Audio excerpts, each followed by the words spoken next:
చాలా మందికి ఆదాయం ఉన్నా కూడా money anxiety, financial stress feel అవుతారు. రూ. 1,00,000 నెలకి వచ్చేవాళ్ళు సెక్యూర్డ్‌గా ఫీల్ అవుతున్నారు.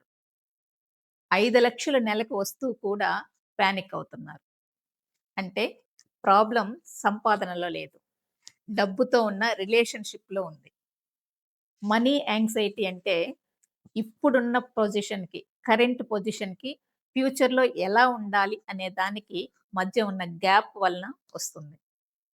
ఆ గ్యాపే డిస్సాటిస్ఫాక్షన్‌ని క్రియేట్ చేస్తుంది. రాంగ్ ఫైనాన్షియల్ డెసిషన్స్ తీసుకునేలా కూడా చేస్తుంది. So what to do? డబ్బుతో హెల్తీ రిలేషన్‌ని బిల్డ్ చేసుకోవాలి. మనసులో లోపల ఉన్న ఫియర్స్‌ని రూట్స్‌తో సహా తీసివేయాలి. ఇది కేవలం మేనిఫెస్టేషన్ ద్వారా మాత్రమే పాసిబుల్ అవుతుంది. ఫైనాన్షియల్ పీస్, ఇన్‌కమ్ ఆపర్చునిటీస్ కావాలి అంటే www.spurtivedika.com వెబ్‌సైట్‌ని విజిట్ చేసి మేనిఫెస్టేషన్ సెషన్‌ని బుక్ చేసుకోండి.